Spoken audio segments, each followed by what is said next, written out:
Tamam. Umarım ki Salam əziz və hörmətli dostlar.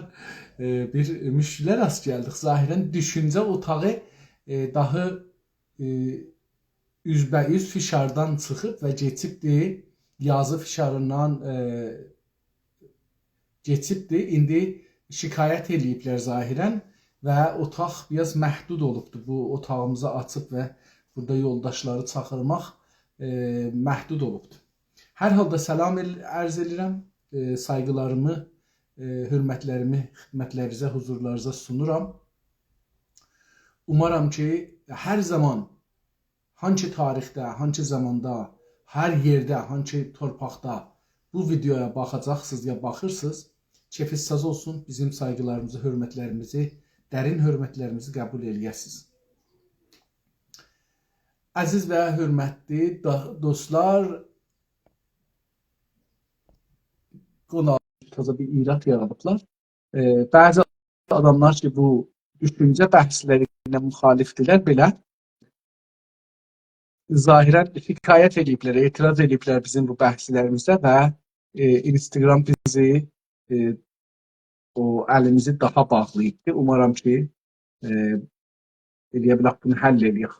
Amma hər halda mən bir daha Eldar bəy Qaradağlı cənabların başqanımızı dəvət edib təşvik etsinlər. Umarım ki, eləyə bilək bu məsələni həll edək. Əziz dostlar, düşüncə çox önəmlidir. Düşüncə otağı, fikir farsça dedikləri, düşüncə otaqları, düşüncə bağı çox-çox önəmli bir konudur. Baxın, suflecini olmadı, mən görüm buradan eləyə bilərəm, yəni çağırım. Oradan olubdur, buradan deyir ki, olubdur, amma unable. Yəni, yazdı ki, eləyə bilmir. Yəni, mən bir daha dəvət elədim. Tamam, təşvik gətirdilər elə bil. Bəli, təşvik gətirdilər. Salam əleyküm. Necəsiniz bəy, yaxçısınız, başqan? Salam, xoş gördük bəy. Sağ olun. Mən sizə hələ görmürəm, amma fikrim biraz çəkəcəkdir ki, sizin görüntünüz də gəlsin. Mən fikirəm. Gələcək. Yəni, görürəm ki, orada çalışır ki, gətirsin. Necəsiniz, nə var, nə yox? Halınız yaxşıdır? Şükürlər, sağ olasınız, yaşayasınız. Aman,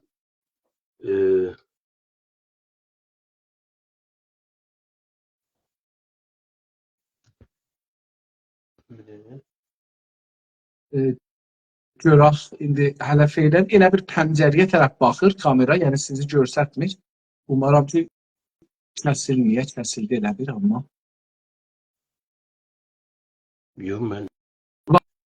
Varsınız, amma qərarlıq görsənir, indi qərarlıq oldu. Ayaqdan bir ışıq var idi, azdan çoxdan. Tamam, bu düzəlincə mən bir müqəddimə deyim. Dostlar, İran Fars təşkilatları Azərbaycan torpaqlarında, gəldi, bəli, gəldi.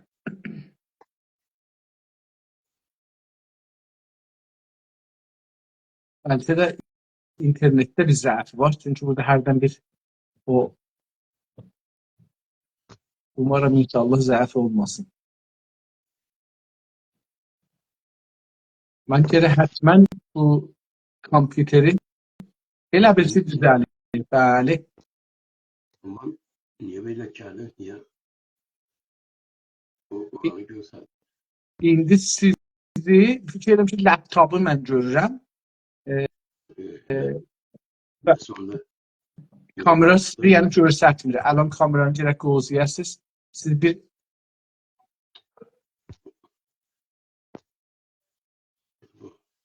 hər halda ta qonağımız Sayın Eldar bəy Qaradağlı cənabları Güney Azərbaycan Milli Qurtuluş Partisi başqanı olaraq hazırlaşsınlar. Mən bir neçə cümlə İran Fars düşüncə otaqları haqda sizin xidmətlərinizə yetirim. Sonra bəhsimizi başqanla başlayaq. Güney Azərbaycanın şəhərlərində üst-üstə 30-a yaxın rəsmi hüquq alan fikir otaqları var ki, Fars və İran hakimiyyətinin necə bizi yönəltsin, necə bizi idarə etsin, ona çalışırlar. Zahirən başqan kəsildi. Mən gözləyim başqan bir də gələndən sonra çağırım. Bu otaqların sonucunda illərdir buna yetişiblər. Siz bir milləti idarə eləmək üçün o milləti tikə-tikə edəcəksiniz. Və o tikələri bir-birinin qarşısında, qabağında müxalif kimi qoyacaqsınız. Beləliklə o millət birləşə bilməyəcəkdir.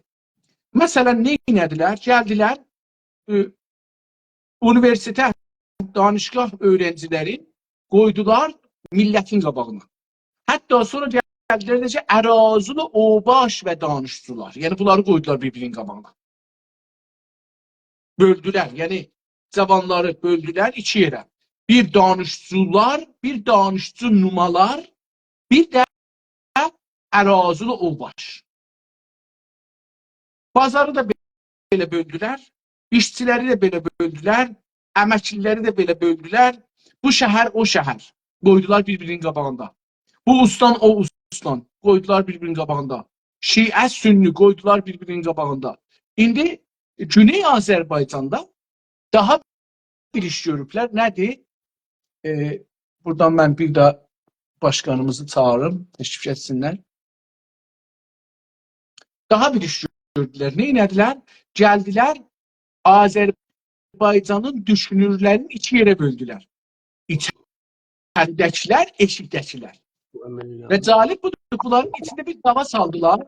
İçəridəki düşünürlər, eşikdəki düşünürlər. Eşikdəki düşünürlərin həqləri yoxdur içəridəkilərə fikir versinlər.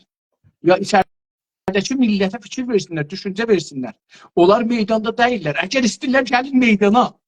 Yəni bizim düşünürlərimizi belə milli fəal adı ilə çalışan insanlarımıza bir-birinə qarşı gətirdilər, bir-birini xunsa eləməyə çalışdılar.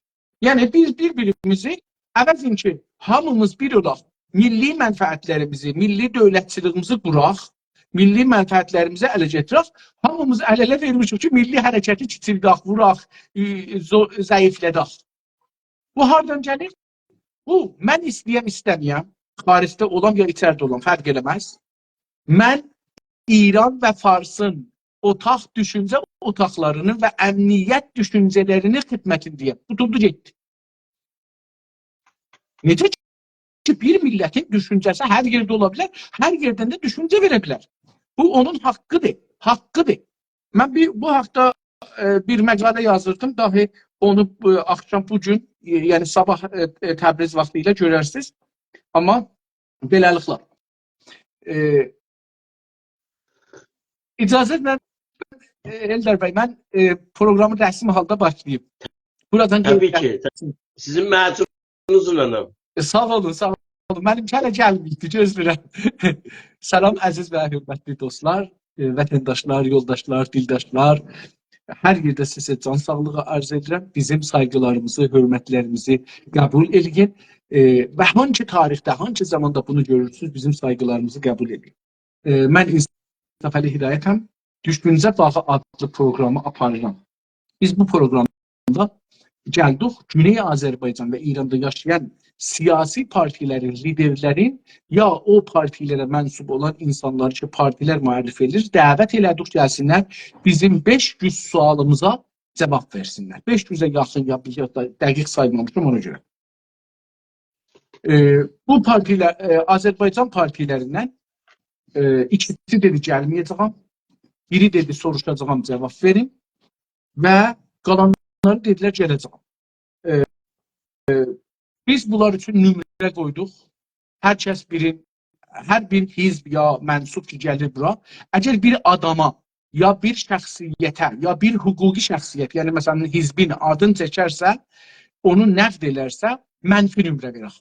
Amma əgər nəqd eləməzsə, pis söz deməzsə filan, onda müsbət nümunə.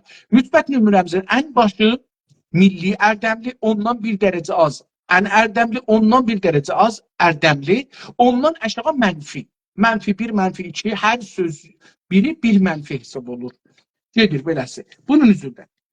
Ən başda gələn Güney Azərbaycan İstiqlal Partisindən Salih bəy Yıldırım cənabları o partinin lideri olaraq təşrif gətirdilər. 6 gün canlı və 6-7 gündə özü evdə ya iş yerində bunları zəbt elədilər, soruların cavablarını göndərdilər. Bu 11 cələsənin 10-unda Milli Ərdəmli, birində ən ərdəmli aldılar. İkinci parti ki, qərar idi, gəlmədilər. Gəlmədilər. Güney Azərbaycan Demokratik Türk Birliyi Təşkilatı idi. Başqanı Əjdər bəy Təqizadə cənabları mütəəssifanə dəlil gətirmədən və hələ də buradan cavab vermədən 6 gün gəlmədilər və hər altısında hər gün 10 nömrə mənfi və üst-üstə 60 nömrə mənfi aldılar. Üçüncü parti Azərbaycan Demokrat Partisi idi. Yunus bəy Şamili bu partinin tərəfindən gəldi. 6 cələsə iştirak elədi. 5-də Milli Ərdəmli, birində ən ərdəmli oldu. Mütəəssifanə o gündən bu günə cavab göndərmirlər və bu məni biraz nigaran edibdir. Umaram ki, qeysinlər və cavab versinlər sorulara. Çünki önəmlidir. Bu çox özləri də bilirdilər. Yəni özləri də bunun önəmliyini dəfələrcə səs qoyublar, yazıblar, deyiblər. Üçüncü parti ki, gəldi. Azərbaycan Mərkəz Partisi cənab Salih Kamrani liderliyi ilə özləri də təşrif gətirdilər. 6 cələsənin 5-də huzurları oldu və hər 5-də Milli Ərdəmli unvanın ələ gətirdilər. Eyni halda televizyonları da vardı, onların 24 saatlıq internet və mahvarə üzərində yayılan bir klibi var. Orada bizim hər günkü proqramımızı 24 saat içində 2 dəfə yayırlar. Bir axşam Təbriz vaxtı ilə, axşam saat 12-də, bir də sübh saat 8-də Təbriz vaxtı ilə. 5-ci parti ki, təşrif gətiribdi, Güney Azərbaycan Milli Qurtuluş Partisi, Eldar bəy Qaradağlı cənabları ilə bu günləri 5-ci gündür gəlirlər. Keçən 4 gündən 3-də Milli Ərdəmli, birində Ərdəmli alıblar. 4 Pezeşkiyanın adını çəkdikləri üçün bir nömrə mənfi vermişik. Mənfi olmuş, dəfətə olub ən ərdəmli, yəni Milli Ərdəmlikdən biraz eni-bəşayi, amma hər halda çox önəmli bir vəziyyətdir. Eldar bəy, çox xoş gəlmişsiniz. Təşəkkür edirəm. Var olun, sağ olun. Siz buyurun, səlam əleykum, eləyin, danışıq. Mən də sizin salamlarınıza qatılıram. Təşəkkür edirəm. Çox sağ olasınız. Bu günə dək bizi təhammül etdilər əzizlərimiz uzaqdan yaxından və sizinlə birlikdə 4 cələsəmizi keçdik 5-ci və sabahları 6-cı bizim növbəmiz bitirir. Ondan sonra əlbəttə ki, hər hansı demək ki, yerdə qalmış sorular varsalar, biz məmnuniyyətlə onları cavablayacağıq. Bu bizim vəzifəmiz, görəvimizdir. Mən də hər kəsə sayğılarımı buradan göndərirəm, salamlarımı göndərirəm. Can sağlığı arz edirəm hər kəsə. Çox sağ olun, var olun. Təşəkkür edirəm.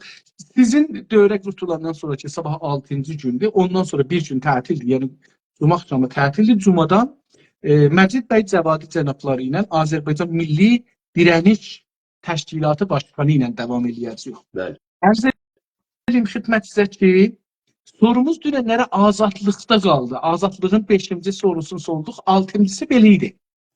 Azadlığın sərhəddi mi var, ya sərbəst bir azadlıq düşünürsünüz? Əlbəttə ki, azadlığın sınırı var.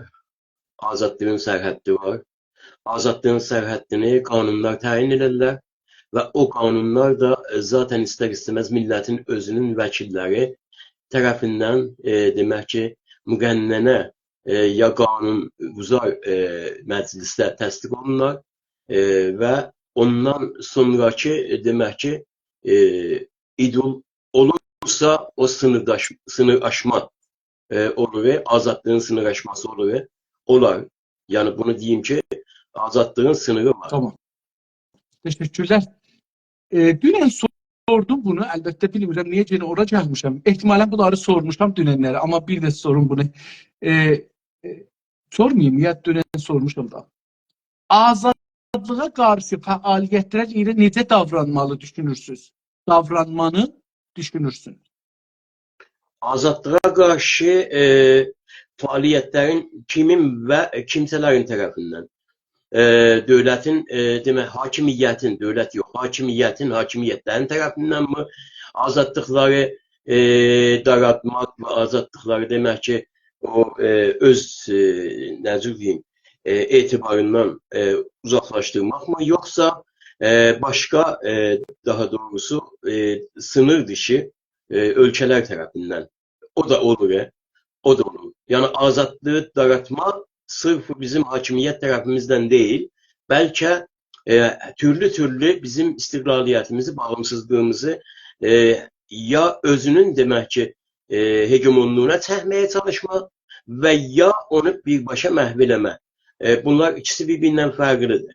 Amma hər halükarda nə olursa olsun, demək ki, əgər təhdid sınır dışı gəlirsə, başqa ölkə tərəfindən gəlirsə, təbii ki, biz bütün gücümüzlə demək, hakimiyyətimizin yanında olmamız gərəkir. Hakimiyyətimiz əgər bu məsələ ilə bağlı millətə müraciət edir ki, demək ki, filan yerdən bizim hakimiyyətimiz, həkəmiyyətimiz təhdid olunursa və bu təhdidin də əsas demək ki, necə deyim, ilk hədəfi azadlıqları eləməkdir, sinirləndirməkdir, ya azadlıqları çəkib öz tərəflərinə çəkməkdir. Əlbəttə ki, biz müdafiə halətinə düşəcəyik, millət və dövlət olaraq. Belə. Amma əgər bu azadlıqlar hakimiyyətin türlü demək, qolları tərəfindən, məsələn, polis tərəfindən, məsələn, demək ki, hakimiyyətin cəza şeyindən, cəzanı demək olar, cəza qanunlarını çeynəyib və onun üzərinə minməklə onu təhdid eləmək, o özü azadlığı təhdid eləməkdir. Və ya məclisi birdən gəlib, necə deyim, tətil eləmək. Məclisi tətil eləmək, millətin azadlığını tamamilə əlindən almaq deməkdir. Zaten istər-istəməz bunlarla bağlı əlbəttə ki, partiyaların, siyasi demək ki, məhvillərin, mərkəzlərin, dərnəklərin, sivil toplum quruluşlarının hamısının ən böyük vəzifəsi budur ki, bu məsələ ilə qarşı dursun. Çox sağ olun. Təşəkkür edirəm. Fikir azadlığı haracan sınırlıdır? Fikir azadlığı qanunun demək ki, çizdiyi qanunsal maddələrə, qanunsal bəndlərə əsasən oradan o yana sınırlanır. Yəni, bayaq dediyim kimi, biz azadlığı millətin özünün, daha doğrusu nümayəndələri, millətin özünün deputatlarıdır ki, bunu məhdudlaşdırırlar. Niyə məhdudlaşdırırlar? Nədən ötür? Ondan ötür ki, şəxsi birey demək ki, azadlıq gəlib birdən toplum azadlığına sədmə vursun, ziyan vursun, toplum azadlığını etkiləsin. Yəni, bu baxımından toplumun içində bir qargaşa yaratsın. Toplumun içində azadlıq adına bir, demək ki, pislik, çətinlik yaratsın. Yəni, bir ortam yaratsın ki, bu ortamın içindən çıxmaq mümkün olmasın. Buna görə burada demək olar ki, azadlıq o nöqtədə kəsilməlidir. Kəsilməli ki... Bu o anlama gəlməz ki, bir parti iş üstə gələr, istədiyi fikirlərin qabağını almaq üçün, düşüncələrin qabağını almaq üçün, kitabların, yazıların, səslərin qabağını almaq üçün qanun təsdiq edər və düşüncələrin qabağını alır. Məmləkət beləliklə bir zaman içində dalı qalmaq gedər, yəni dalıya gedər. Baxın, Hətta əgər biz əmniyyəti də düşüncə əsasına, deyək ki, əmniyyətimiz, milli əmniyyətimiz xətərə düşər, düşüncələrin qabağını bağlasaq, uzun zamanda milli əmniyyət aradan gedəcəkdir. Biz bunu İranda təcrübə elədik. Gördük ki, əmniyyət adına düşüncələrin qabağı aldıqca həm teknoloji olaraq, həm düşüncə olaraq, həm də toplumsal olaraq rejimin qabağında durur və toplum dalıya gedir. Baxın, bu özünü göstərməkdədir, göstərir. Yəni bu ki, bir dənə partiya gəldi, demək ki, işi aldı əlinə ve istediği formada geçmişte ortaya koymadığı, gizli sakladığı ama istediği formada bir diktatör yarattı. Partiya diktaturası yarattı. Yani tekəllilik yarattı, belə deyək. Və onun da başında dayanan rəhbəri gəlib onun baş nazir oldu, cumhurbaşkanı oldu, nə oldu? Və nəhayət budur ki, başlığı demək olar ki, bir məhdudiyyətləri, polisi ortam yaratmağa, polisi fişarları çoxaltmağa. Çünki hər partiyanın içəridə demək ki, azadlıqları məhdudlaşdıracaq əsas buyurucu qolu polisdir. Polisin əslində hədəfi nədir? Polisin əslində hədəfi dövləti saxlamaqdır. Dövləti saxlamanın da demək olar ki, dövlətin başında kim dayanıbdır? Bir partiya, iki partiya, üç partiya, yəni koalisyon formasında dayanır. Bir dayatma vardır. O dayatma polisin əliyle oluyor. Polisin əliyle və qanun verir. Qanun verir polisə. Sizin dediğiniz de tamamen doğrudur, düzdür. Yəni tam olarak demək ki, mənim fikirlərimlə tam üst-üstə düşür. Bu məsələ ilə bağlı demək ki, bayaq dediyim məsələdir ki, kütlə istərsə sivil toplum olsun, istərsə siyasi təşkilatlar olsun, mütləqa bunun qabağında dayanması gərəkir, lazımdır. Sizcə düşüncələr, demirəm, əməl yox, düşüncələr. Əlbəttə siz qabaqcan buyurmuşdunuz ki, müxalif partilər də azaddılar, düşüncələrin hətta etirazlarını da aparsınlar. İndi onun yanında bunu soracağım. Düşüncələr sərhədsiz azad olmalı mıdır? Düşüncələr demək ki, birey düşüncələr. Yəni yazılmamış düşüncələr. Yəni qanunlarda düşüncə demək nədir? Düşüncə demək fikrin, qafanın düşünsel olaraq hərəkətə düşməsidir, eləmi? O da ona görə də birey demək. Birey, yəni azadlıq. İndi birey azadlıqları, ya belə deyək, birey düşüncə azadlıqları naməhduddur. Ona sən məhdudiyyət qoya bilməzsən. Çünki insanın beynində deyilsən sən məhdudiyyət. Amma bu topluma gəlincə qanunlar demək olar ki, bunun qabağında bir sınır çəkirlər. Bunun qabağında sınır çəkirlər ki, bu azad sansorluq olur da, bu rəsmən sansor hakimiyyət olur. Yəni, biz indidən belə bir şeyə mütəqid olsaq, bu rəsmən sansor hakimiyyəti demək olur, indidən. Yox, mən onu o cür düşünmürəm. İnsaf Əli bəy, əgər məsələni belə düşünsək, məsələni demə ağ kimi, qara kimi düşünürük. Məsələnin ünsiyyətini biz əslində nisbiyyətlərə bağlamalıyıq. Nisbiyyətlərə, biz dedik ki, toplumda azadlığın akışı nisbidir. Deyilmezmi? Azadlığın akışı nisbidir da, doğrudur. Bu azadlığın akışının da kim tayin eder? Hukuklar tayin eder, kanunlar tayin eder ve onun icra kolları tayin eder. Yani bu çok önemlidir ki bir hegemonluk, bir harmonik demek ki sistem burada yaransın. Ve illa bu sistem yaranmasa toplumu içəriden dağıdacaq güclər, qüvvələr, 5-ci kolon deyək, ondan sonra nüfuzlar deyək, ondan sonra toplumun içində olan hələ o qafanın daha doğrusu tam olub gəlişməməzliyi deyək. Ya bunlar anında bunlar hücum edərlər hakimiyyətə və dövlətə. Amma biz onları bəhanə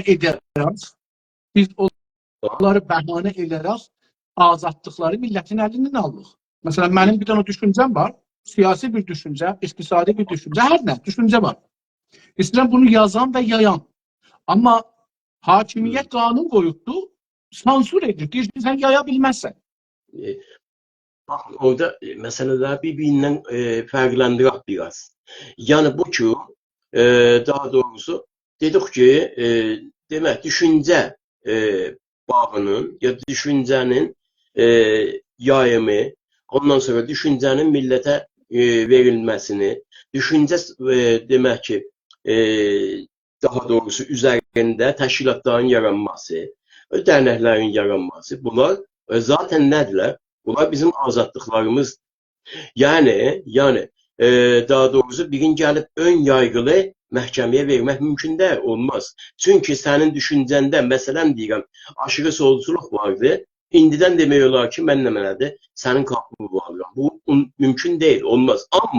Amma bunun qabağında qarşısında bunun demək ki, düşüncəsini, təfəkkürünü başqa təşkilatlar, ondan sonra azad mətbuat açıb və millətin qabağında qoyması çox önəmlidir. Çünki millətin nəhayətdə təşkil əsasında demək ki, bu partiyalar, bu düşüncələr meydana gəlir. Meydana gəlir. Bir dənə misal versəm bunu mən deyim. Deyim ki, Güney Azərbaycan İstiqlal Türk bir dövləti quruldu və Tamam. burada İnsafəli Hidayət adında bir adam İrançılıq haqqında bir kitablar yazır. Tamam. Azaddır bu kitablar, çap olsun ya yox. Baxın, görürsünüz, diqqət edirsiniz, özünüz bir dənə burada çox gözəl misal verirsiniz. Çox gözəl.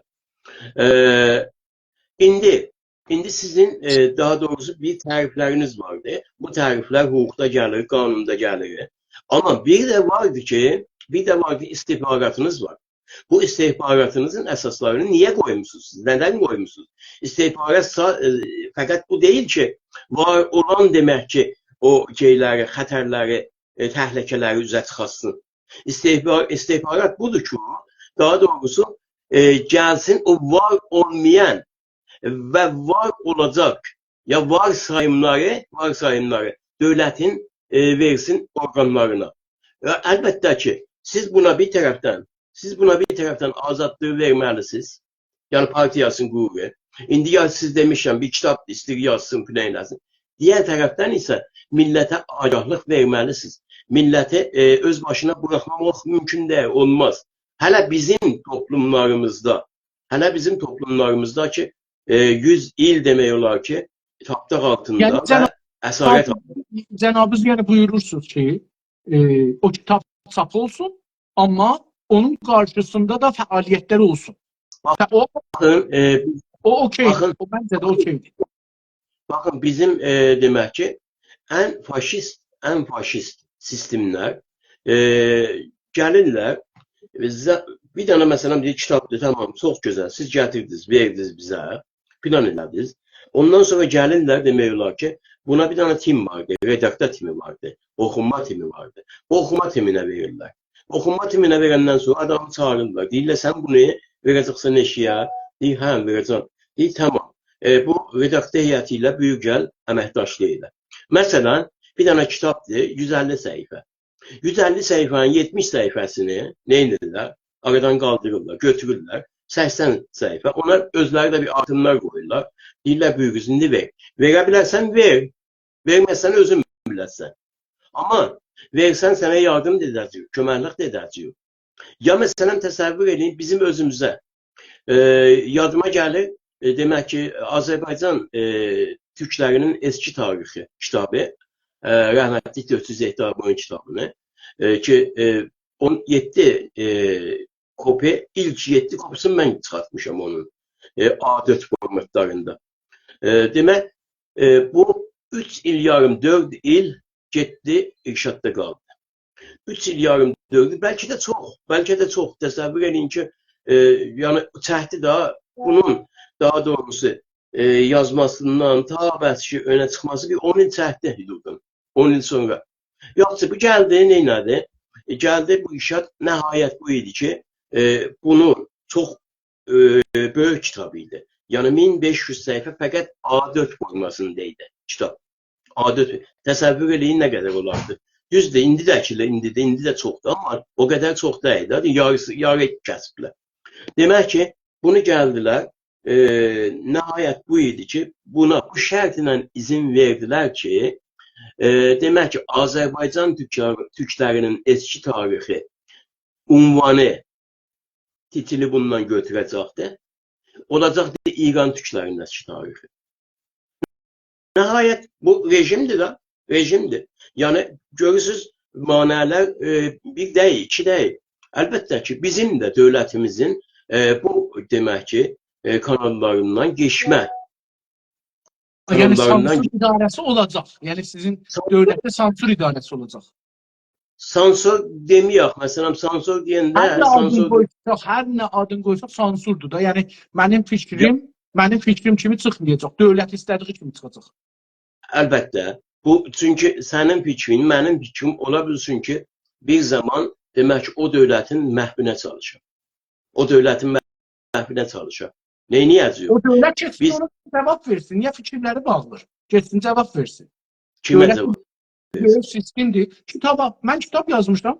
Əvvəlcə ki bunu sansur edə, getsin özü bir kitab yazsın, bunun yalanlıqlarını göstərsin, xarablıqlarını göstərsin. Radiosu var, televizyonu var, getsin oralarda danışsın. Niyə kitabın qabağını alır? Bilirsiniz, mən ərz elədim bunu. Amma siz bilirsiniz ki, mənfi təbliğat özü bir təbliğatdır. Tamam. Mənfi Yəni azadlığın şeyi də budur. Azadlığın gözəlliyi də budur. Orada müxtəlif düşüncələr görsənir. ya, doğrudur amma biz nə qədər də desək, baxın, İnsaf Əli bəy, biz nə qədər də desək, siz çox böyük bir təcrübə sahibisiniz. Elə bir yerdə yox, elə bir ölkədə yox ki, əgər bir baləcənə, bir atcana dövlətimiz başına əyərsə, onun da dövlətimizin başı. Yox, dövlət başı nə edir? Adamlar düşüncələrini yayırlar. Dövlət işini görsün. Dövlət başqa bir şey, adamlar başqa bir şey. Yəni, indi Amerikada deyək ki, hər şey yazılır, çap olur, filan, bəhman. Bu dövlətə zərər vermir, dövlət öz işini görür. Amerika biz Amerika olunca 200 il gərək dövlətçilik edək. Bir daha. Tamam. Amerika olunca şərtlərimiz bir-birindən fərqlidir. Amma mən yenə deyirəm, dövlət öz işini görür burada, düzdür, dövlət öz işini. Amma o demokrasi axarı, azadlıq axarı da toplumun içindən azalmamalıdır.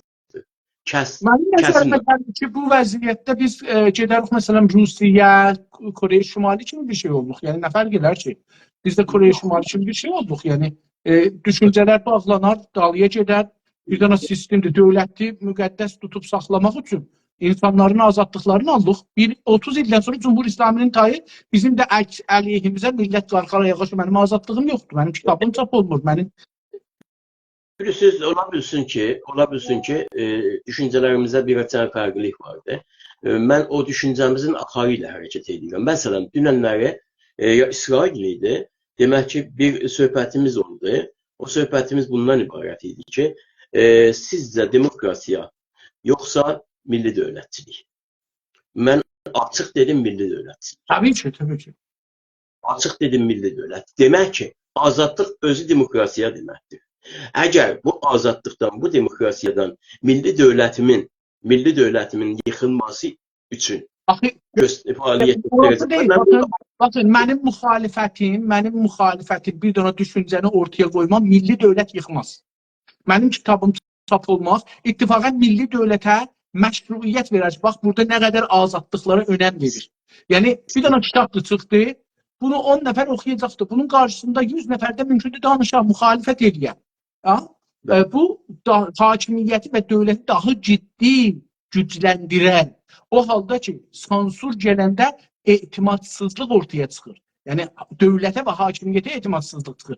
Amma o yayılanda etimad gəlir. Adamlar deyir ki, tamam, mənim dövlətimdir, mənim bireylərim də dövlət bireylərinə sahib çıxdı, qoydu fikirləri yayıldı. Bu fikirləri millət özü tartışır. Demokrasi özü tartışır. Əgər o demokrasi, əgər o kitab sənin demək ki, dövlətimin düşmənləri tərəfindən sifariş yazılırsa və düşmənlərin tərəfindən dünya səviyyəsində, dünya çapında demək ki, prinslərin, ondan sonra uluslararası bütün medianın vasitəsilə təbliğat olursa, sənə təhlükə olmurmu dövlət olaraq? Məncə yox, məncə olmur. Biz kitabın qabağını, hər fikrin qabağını alsaq ki, onda eyni İran kimi deyərik. Hamını müttəhəm eləyə bilirik ki, sən xariciyə bağlısan, sən ora bağlısan, hamını bu cür zindana sala bilirik. Yəni, biz bura gedərik. İstəyirəm deyəm ki, biz bura gedərik. Yox, biz verək ora getmirik. Tamam. Əsla get. Tamam. Bu bəhsi burada qoyaq. Əgər bireylər və qurumlar ya NGO-lar bir fikir sahibi və düşüncə sahibləri olalar və bu düşüncəni yaymaq istəyirlər. Amma onu yaymaq üçün kitab çap eləmək, ruznamə sahibi olmaq, radio, televizyonlar olmaq imkanları olmayan. Onda azadlığın nə mənası var o məmləkətdə? Mənim yəni Həmin düşüncəm var, ya kitab çap eləyə bilmirəm, ya ruznaməm yoxdur, ya məcəlləm yoxdur, ya radiom yoxdur, ya dövlət mənə bir vaxt vermir radio, televizyonda. Onun nə mənası var, hangi azadlığım var? Tabii ki burada dediğim gibi nispetler çok farklıdır.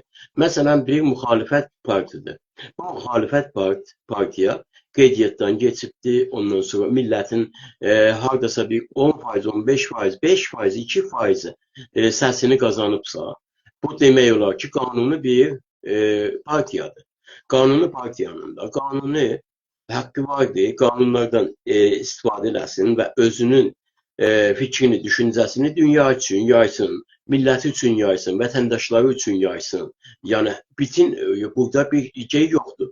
Bunu demək ki, məhdud etmək mümkün olası deyil. Amma yenə deyirəm, amma sənin istihbaratın gəldi, demək təşxis verdi, bax, mən milli dövlətdən danışıram ha.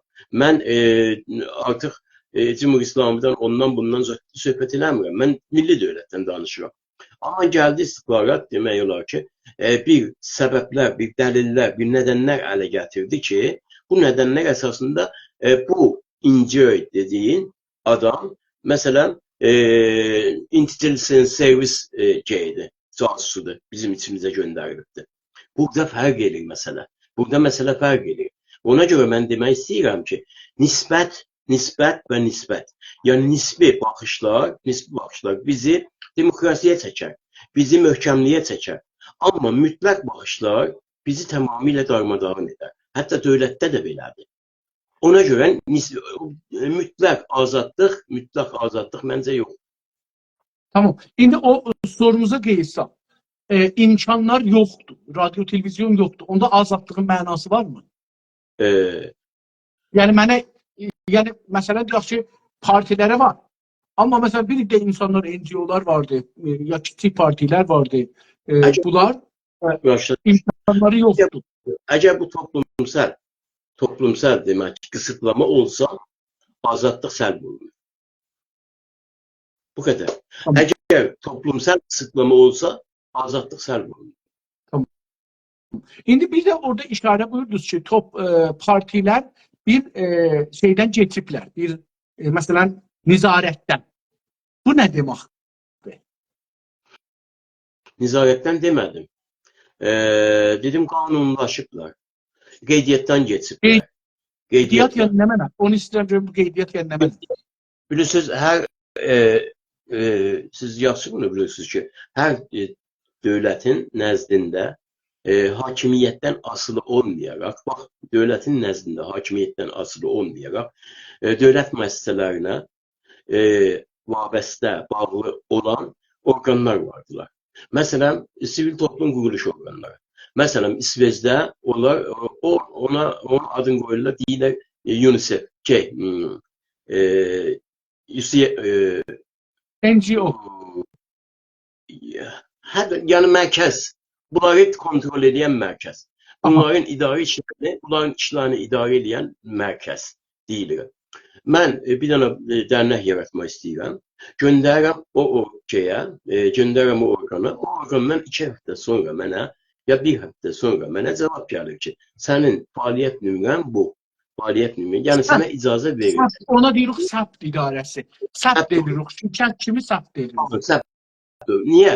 O 2 həftəni məni demək olar ki, hər yerdən, yəni özlərinin orqanlarından da soruşurlar, bilirlər, görürlər, mən kiməm, mən hardan gəlmişəm, mən nəyəm, hansı əqidənin sahibiyəm, filan, behman. Ondan sonra deyirlər, tamam, sən eləyə biləsən ki, demək ki, bu qanunların çarşısında fəaliyyət göstərəsən. O qanunlar da elə o an yazılmır, o qanunlar da yazılıbdır və vardır. Mən də o qanunların əsasında fəaliyyət göstərəm. Buna səbt deyirlər, buna qeydiyyatdan keçmə deyirlər. Ya bu qədər. Adətdə məsələn, mən bildiyim qədər və oxuduğum qədər demokratik məmləkətlərdə səbt bundan ibarətdir. sizin mali durumlarınızı kontrol eləyərlər, bilərlər ki, maliyyət verməlisiniz, verməli deyilsiniz, nə qədər maliyyət verməlisiniz, sizə pul hardan gəlir, hara gedir. Bundan ötürü səbt olursunuz ki, ya dedi, bu 2 hədəfdən ötürü bir də adresiniz bəlli olsun ki, bir nəfər sizin əleyhinizə şikayət edəsə, bilinsin kimə şikayət edəcəkdir. Yəni, hara Yox, dağılacaqlar. tək o deyil.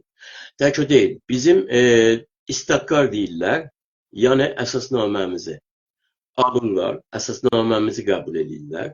Ondan sonra demək ki, onlara göndərmədən öncə biz qurultay yapırıq. Qurultaydan çıxarış əldə edirik. O çıxarışlarla birlikdə o istiqrarımız ya əsasnaməmizi demək ki, göndəririk ora və onlar demək olar ki, onu həll edirlər. 3 dənə imza lazımdır burada. 3 imza əsas lazımdır. Bir seçilmiş başkan, bir demək ki, katib ya Muavin. Yox, muavin yox. 3. Bir başkandır, bir mali məsuldur, bir də katibdir. Tamam. Katib ya sekreter. O 3 dənə lazımdır. O 3 dənədən ikisi ondan sonra mali demək ki, əsaslar üzərində sahibimiz olurlar. Sahibimiz olur. Baxın, gördünüz, burada da yine nədir? Burada da yine var, əsasnamə vardır. Yoxdur deyil. Əsasnaməsiz heç bir şey. Təbii ki, hər bir partiya, hər bir cəmiyyət əsasnamə üzərində düzəlir. Bu əsasnaməyə onun qanunda var. Sadəcə maliyyə məsələsi deyil. Bəlkə, daha doğrusu bunların qanunsal olaraq fəaliyyətləri.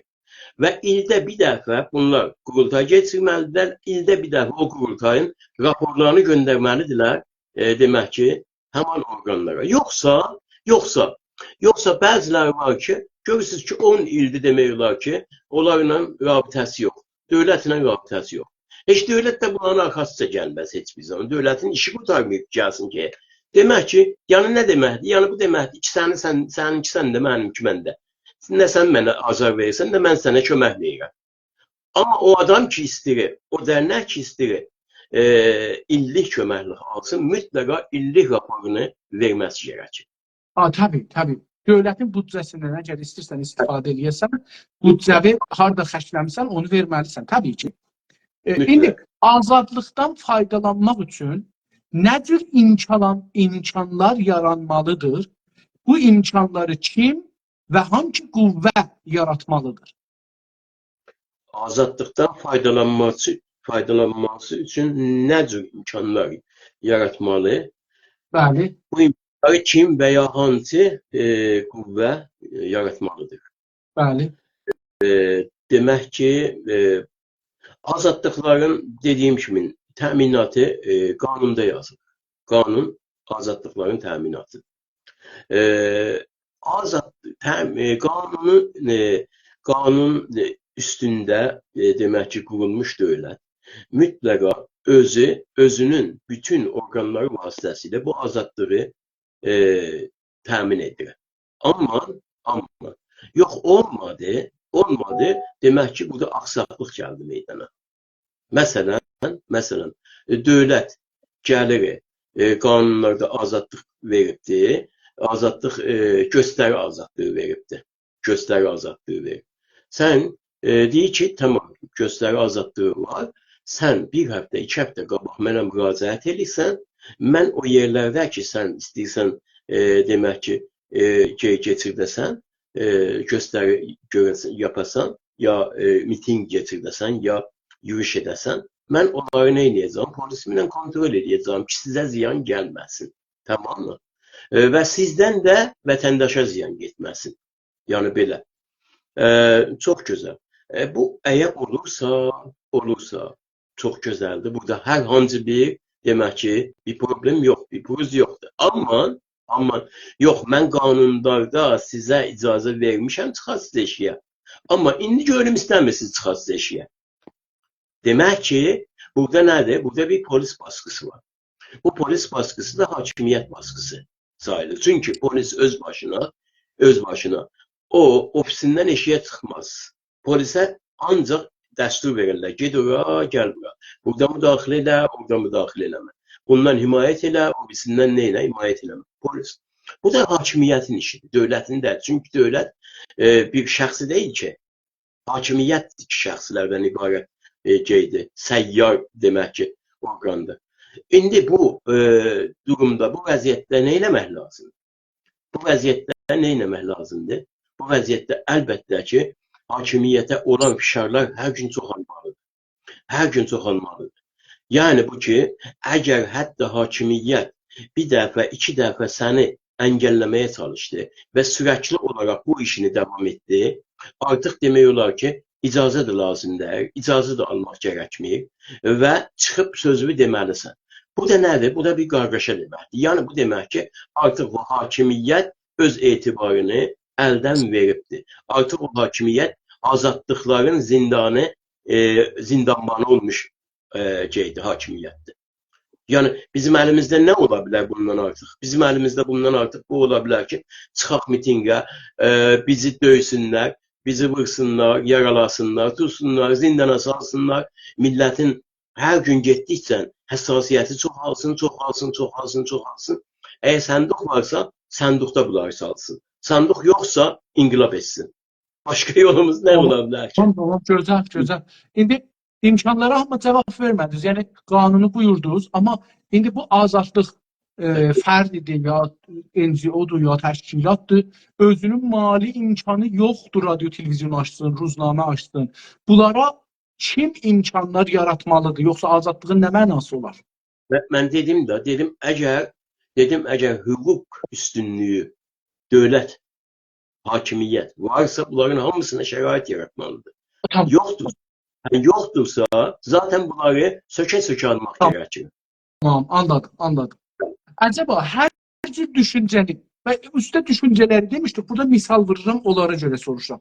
Hər cür düşüncənin yaranması və yayılması azadlığın içində yer alırmı? Məsələn, terror təşviq eləmək, şurişə təşviq eləmək, üsyana, hakimiyyətin əleyhinə, üsyana, şurişə, terrora təşviq eləmək azadlığın içində yer alırmı? Amma siz də işarə edin, əgər hakimiyyət bir qanunlar qoyubdur, polislə, filanla, bəhmanla bizim azadlığımızı alır, əmələn çıxırsınız, etiraz edirsiniz. Burada nə cür düşünürsünüz? Amma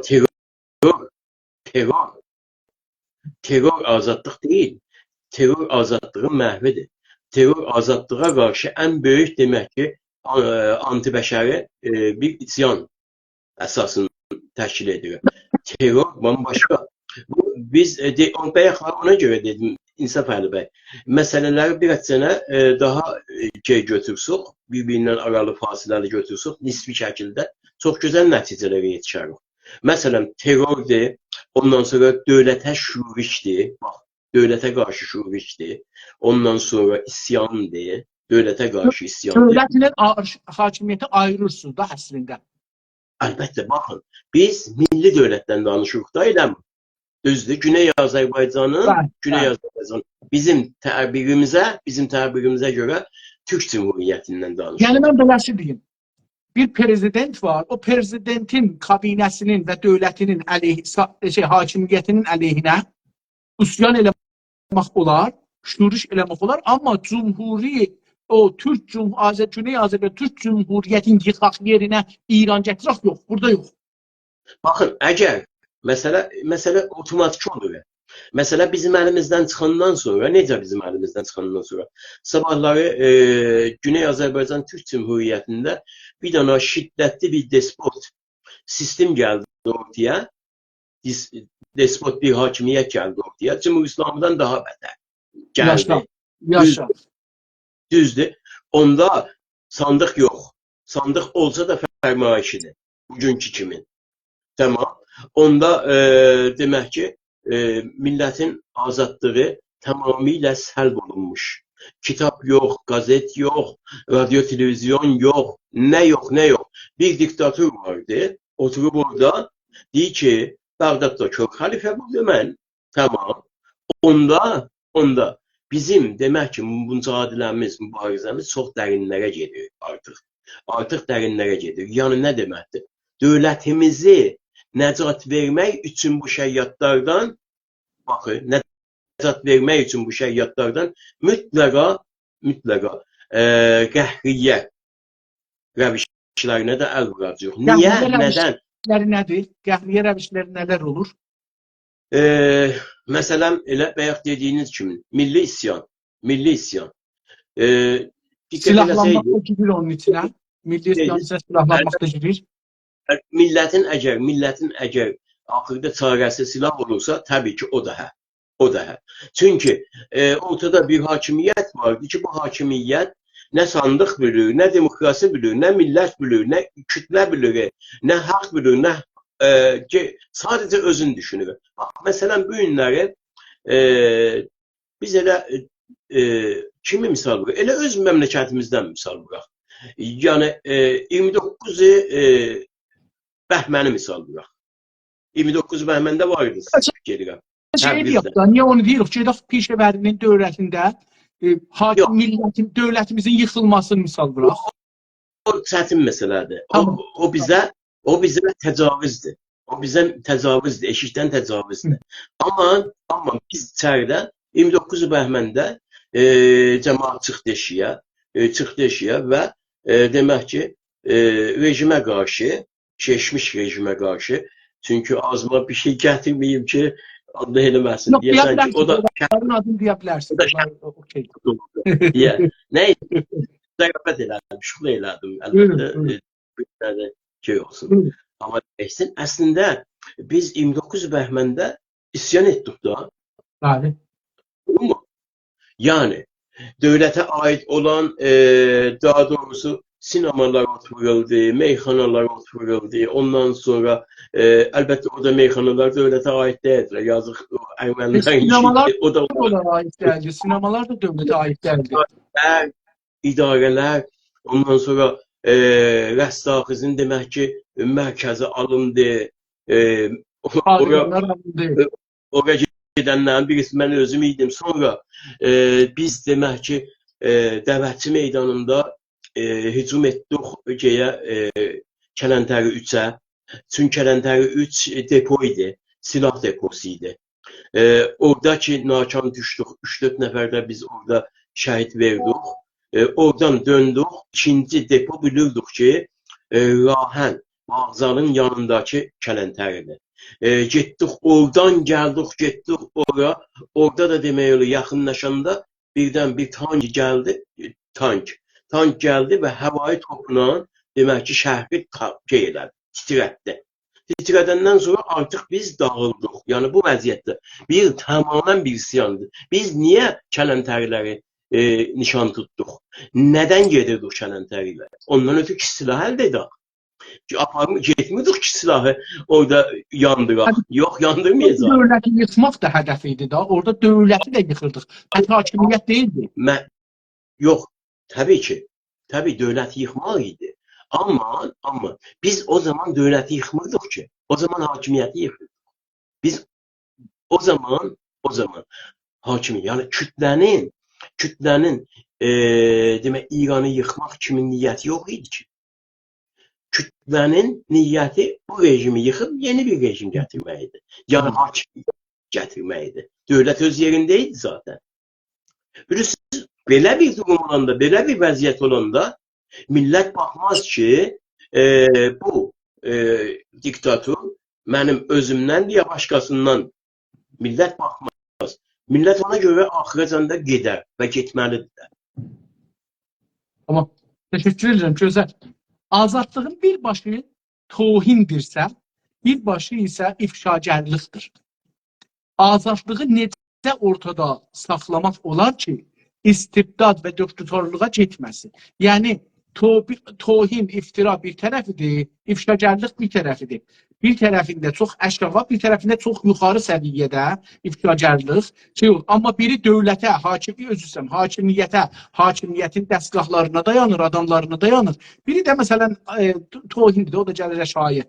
İndi hər ikisi də bəhanədir buna görə ki, bir istibdad ortaya çıxsın. Nə cür bu ortamı saxlamaq olacaqdır? Xüsusən biz Qacar dövründə, Pəhləvinin sonunda bunu çox şahid olduq. Ruznamələr çıxırdı. Hamısında sövüş, savaş, ya iftira, ya da ifşagarlıq ki, indi məsələn bilirsiniz, Xameneyi gəldi dedi ki, ifşagarlıq eləməyin, qadağan da haramdır. Sizə bir nömrə mənfi verdim. Buyurun. Xameneyiyə görə. Bir nömrə. Xameneyiyə görə. Ay sağ ol. Tamam, tamam. Tamam, tamam. Bilirsiniz, əziz İnsaf Əli bəy, azadlığın bir başı tohinə, ya bu nə deməkdir? Azadlığın bir başı tohinə müncər olarsa, ya azadlığın demək ki, bir başı ifşagarlığa gedərsə, ifşagar. Bu təbii ki, azadlıq gərək ifşagarlığa gedər. Heç bir çarəsi yox. Azadlıq sıxıntını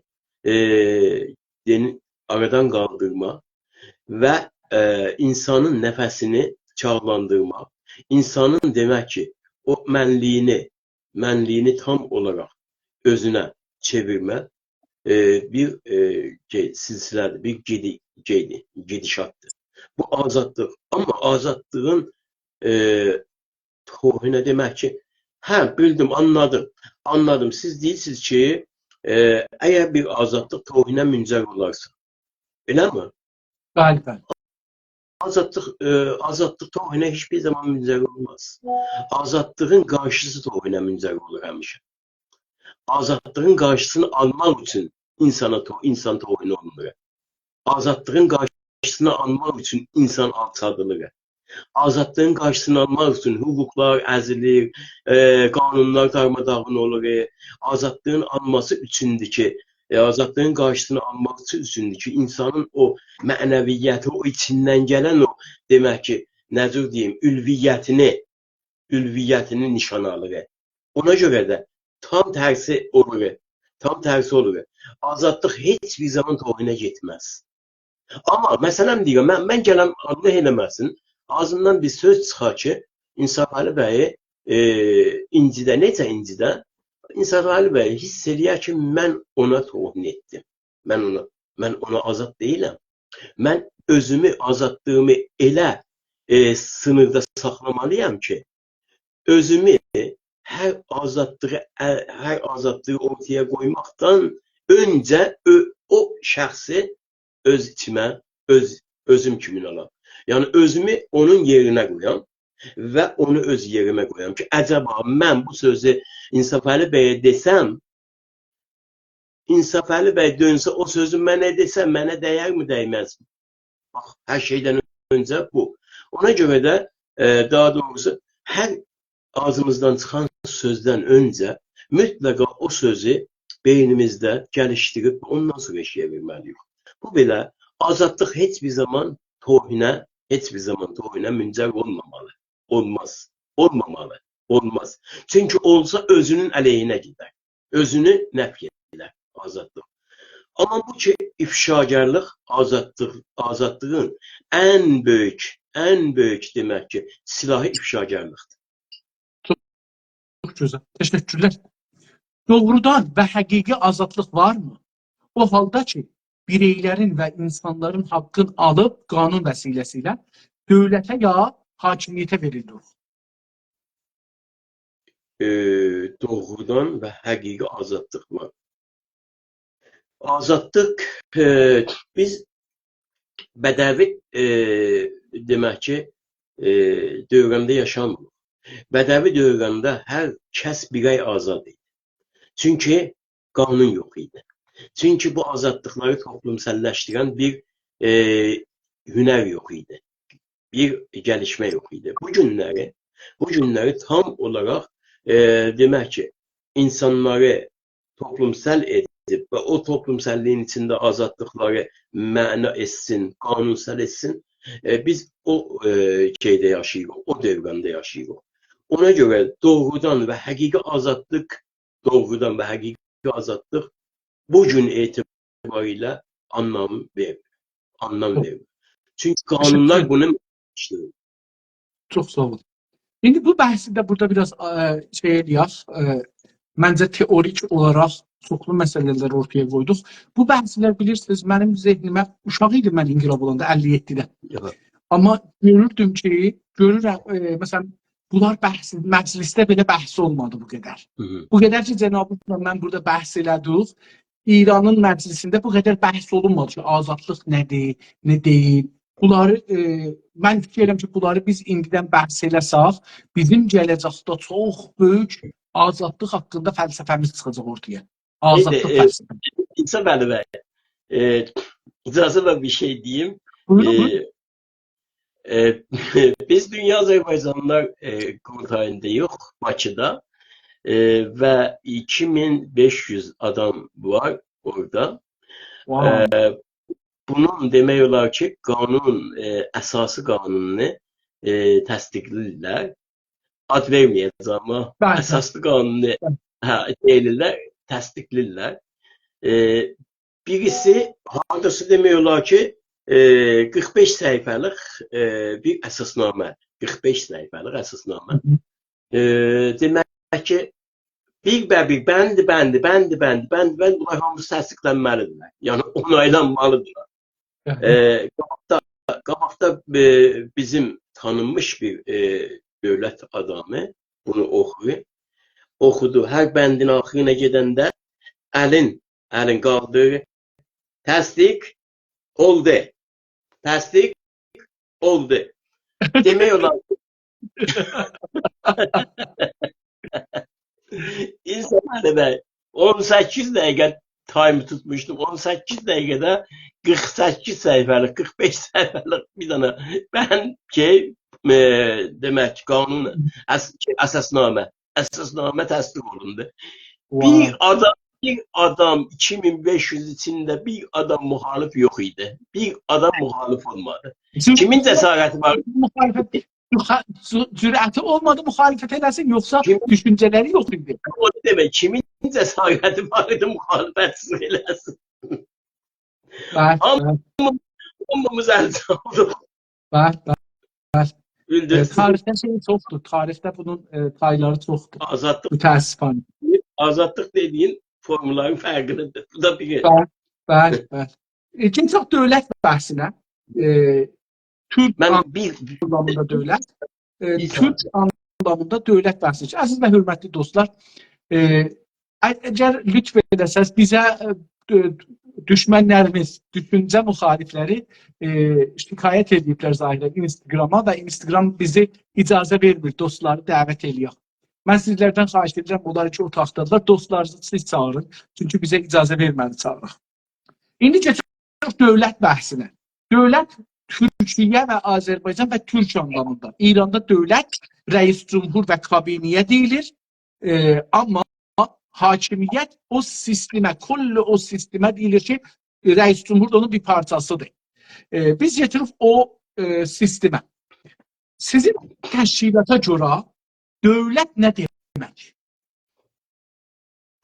Dövlət millətin istiqlaliyyətindən əldə etdiyi dövlət millətin istiqlaliyyətindən əldə etdiyi ən ali demək ki, idarəçilik müəssisəsidir, orqanıdır.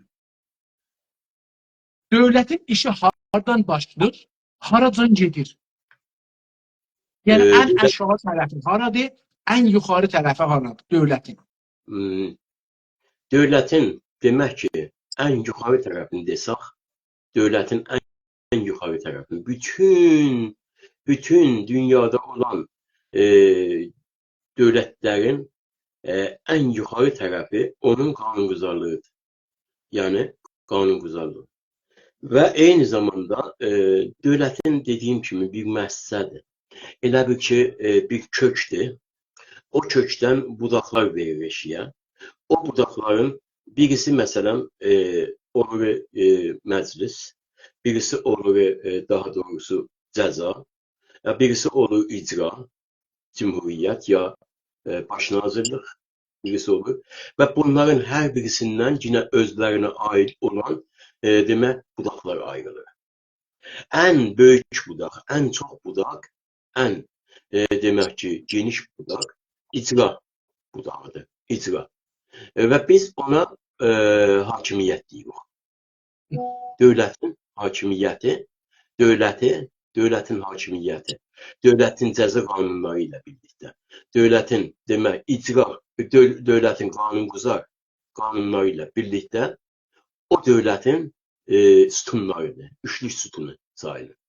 İndi bunun Başdan. aşağısı nədir? Aşağısı hardan başlayır bu dövlətin varlışı ya gücü ya işi hardan başlayır?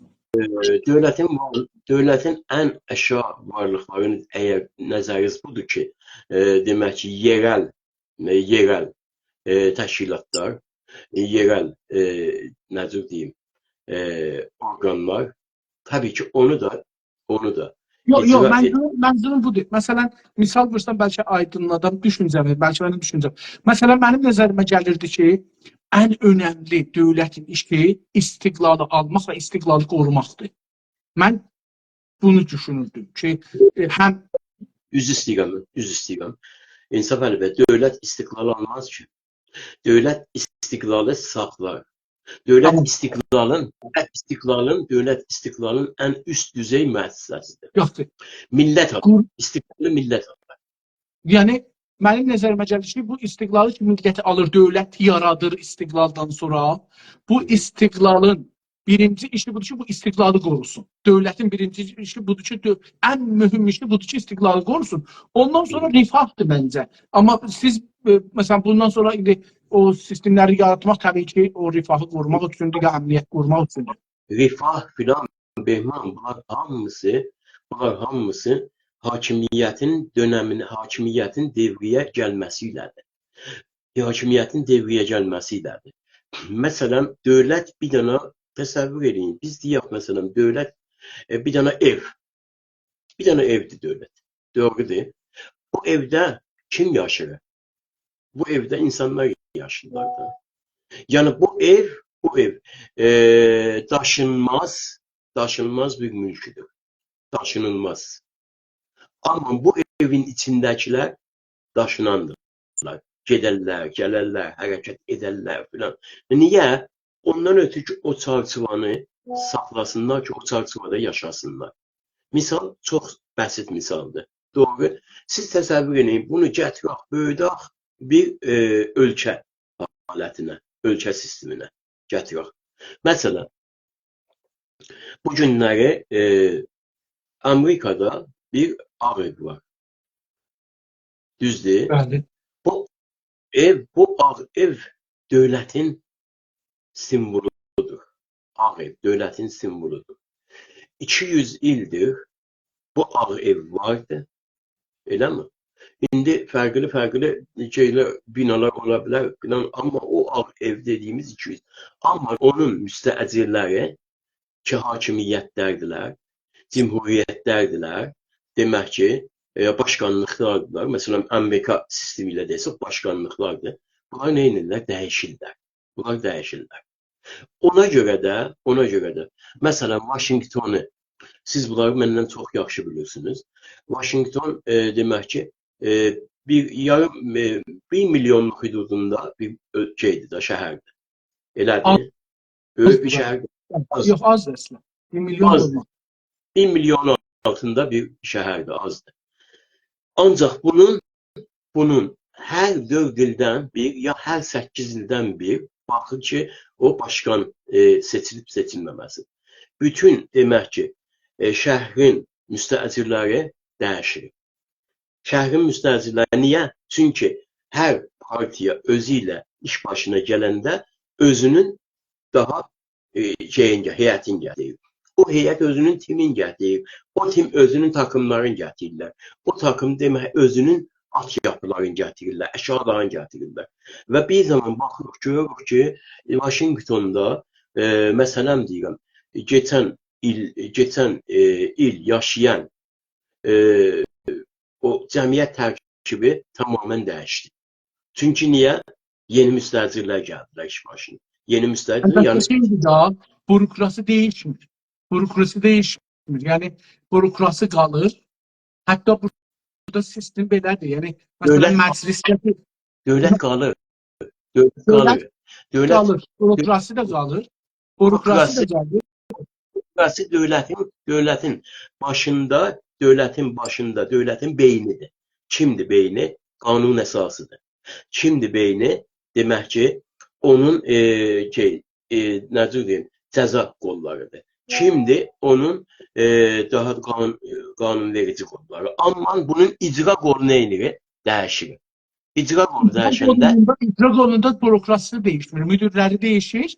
Müdürlər değişir ama şey değişmir. Onun için de siyasetler çok mesela Amerika'nın siyasetleri üstad olmur. Adzadan orada burada adzadan mesela şimdi 20 derece. çünki 30 dövlət var. bazı yerleri değişir. Ama kalan kalır, sabit kalır. Bəli. Dövlətdir. Hüquq dövlətlərdə hakimiyyətlərin dəyişməsi ilə qanun əsasının dəyişməsi 4 illik dönəmə bağlı.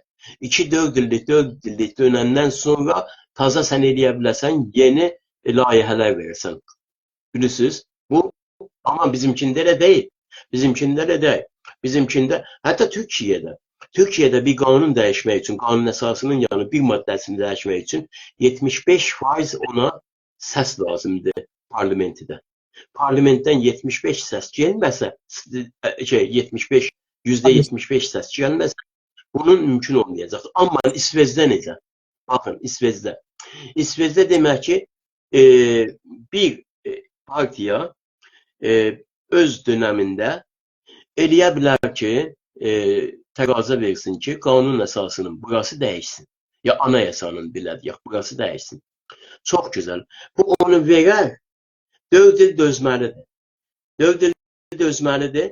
4 ildən sonra başqa bir partiya gəldi iş başına, bunu təsdiqləsin. Bunu təsdiqləyəndən sonra o birisi 4 il qoyublar dəyişmə icrasına. Bilirsiniz, demokratlar belə dövlət saxlayırlar. Amma Afrikada ya Asiyada, məsələn tutaq, bir dövlət demək ki, bir hakimiyyət gəlir, dövləti alır əlinə, 3 ayın içində qanun dəyişir. Bütün anayasa dəyişdi, komplet dəyişdi anayasa.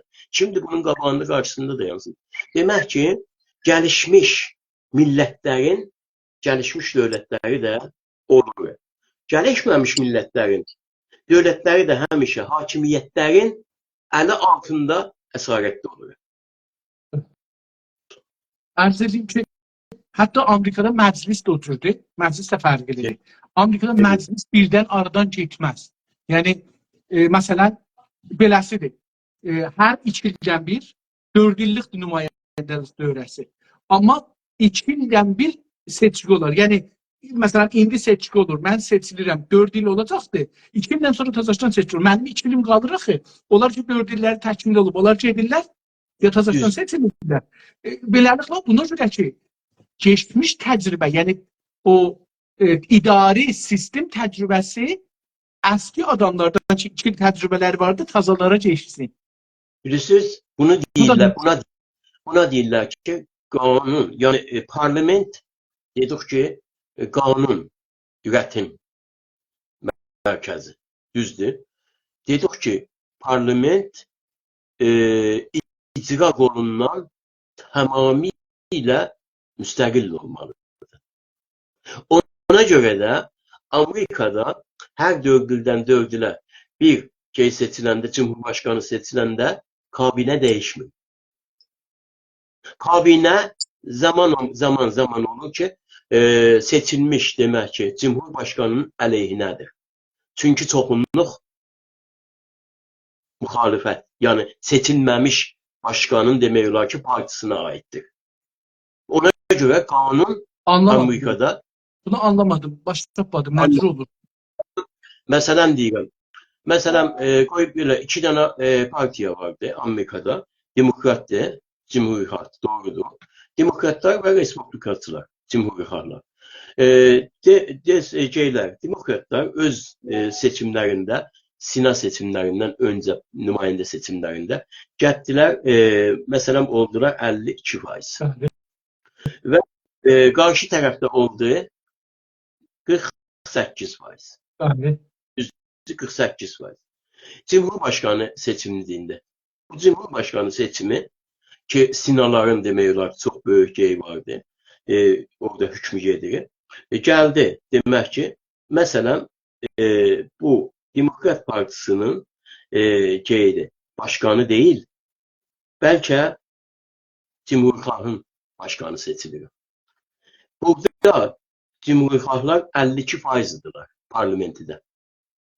Cumhurbaşkanı əqəlliyyətdədir. Cumhurbaşkanı əqəlliyyətdədir. Başkan olsa belə əqəlliyyətdədir Cumhurbaşkanı. Və hər an demək ki, Amma kabinəni Demokrat özü düzəldir. Kabinəni özü düzəldir. başkanlıq sistemidir. Başkanlıq sistemidir. Başkanlıq sistemində parlamentin kabinədə rolu yoxdur. Bunu deyirlər ki, bir-birindən tamamən ayrı saxlamaq. Çünki bu ayrı qalmasa, bu girsə bunun içinə, demək ki, Cumhurbaşkanı kim olursa olsun yiyər. Qanunu yiyər. Qanunverici orqanları yiyər. Bu baxımdandır ki, deyirlər ki, və eyni zamanda cəza, yəni daha doğrusu məhkəmə qanununda tamamən bir-birindən fərqlidir. Amerikada və Avropada cəza ya məhkəmə seçimləri tamamilə dövlətdən özgür, bağımsız. Doğru. Təşəkkür. Dövlət inhisarçı, əlbəttə bunu yenə də mən deyim, burada dostlar bunu bilsinlər. Dostlar, əgər bu sualları oxusaz ya eşitsəz, bu suallarda İrançılıq zehni ki mənim varımdır, onunla bunları tərrahlıq eləmişəm. İranda dövlət rəis cümhur seçilir, onun kabinəsinə və onun idarə sisteminə deyirlər. Mən də bu sualları o əsasda yazmışam. Hakimiyyət də kolli sistemə deyirlər ki, rəis cümhur onun bir parçasıdır. Onun üçün burada sualları mən sual soruşanda değiştirirəm. Bəli, tərsəsini deyirəm. Çünki İran beynindən çıxdı da bu konuda. Zaten düzəldirəm burada. Bəli. İndi dövlət yeni hakimiyyət. Hakimiyyət inhisarçı və təkəlçidir. Hakimiyyətin təkəlçiliyi ilə necə müqabilə etmək olar? Parlament sistemi bundan ötürdü. Parlament sistemi bundan ötürdü ki, millət öz nümayəndələrini açıq, aydın demə alsın. Parlamentə alsın və o parlamentin çoxunluğu dövlətin hakimiyyətini yönəldənləri kontrol etsin. Bundan ötürdü. Əlbəttə, indi məsələn deyirəm, bizim misal vursuq, bölgəmizdə, məntəqəmizdə ən böyük demokrasiya Türkiyə demokrasiyası. Eləmi?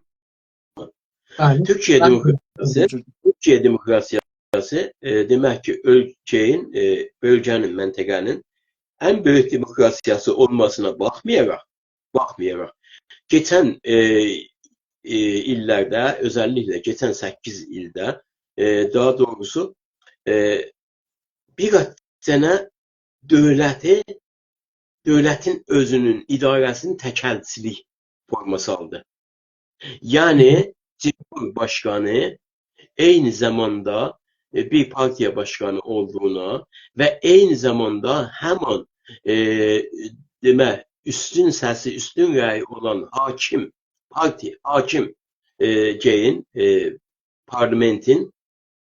parlamentin daha doğrusu üstünə qondu. Nə deməkdir bu? Bu o demək oldu ki,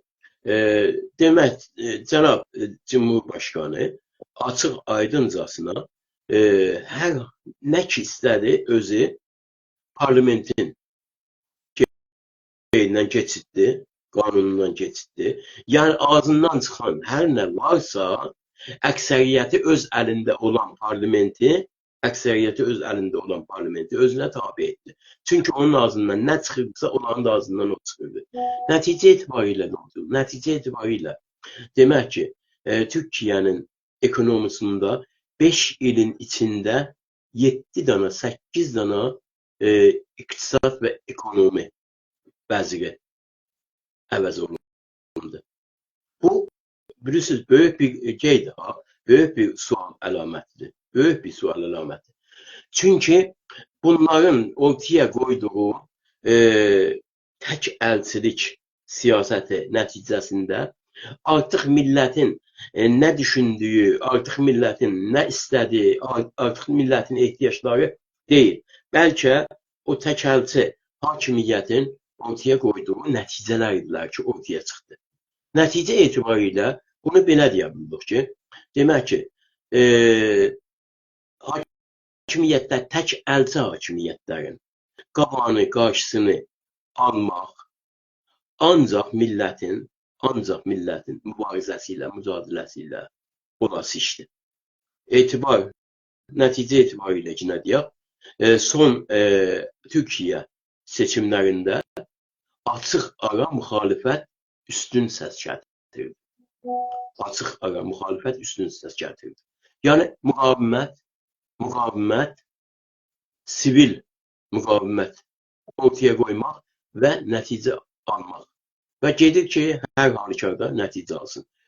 Hər şeyin qabağında, hər təkəlçiliyin qabağında mütləqa millətin ittifaqı, ittihadı ən üstün verir.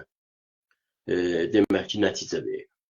Çox sağ olun. Mən burada, əgər icazə buyursanız, mən düşüncəmi ortaya qoyum. Bundan belə gərək soru deməyim, amma özümü saxlayan birəm ona görə.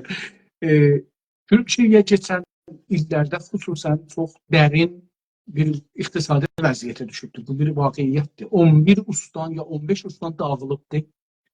O neçə milyon insan evsiz qalıbdır. Dövlət bunların işləri yox, gücləri yox. Yəni üretim adamları o neçə milyon ha. Üretim adamları hamısı indi otellərdə, orada, burada qonaqlıqda dövlət bunların xərcini verir, yemağın, içmağın, təhsilini. Hətta savaş gəmilərini çevirib evə. Yəni savaş gəmiləri belə insanlar savaş gəmilərində yatırlar. Bunun üçün vaqəən o birisi tərəfindən də təhdicə məmləkətdir, mən bildirim. Bəlkə ayrı məmləkətdə var, amma mən bildirim. Məsələn, Kanadada koronadan bu üzə əlmuzlu dəyişməyibdir.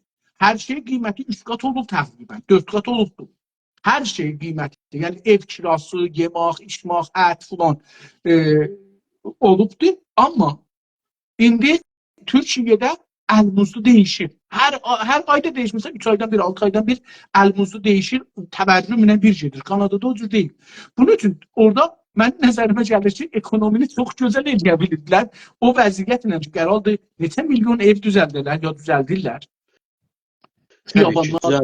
Çox ağır bir işlə, yəni bəzən iqtisadçılar bunu eləyə bilmirlər.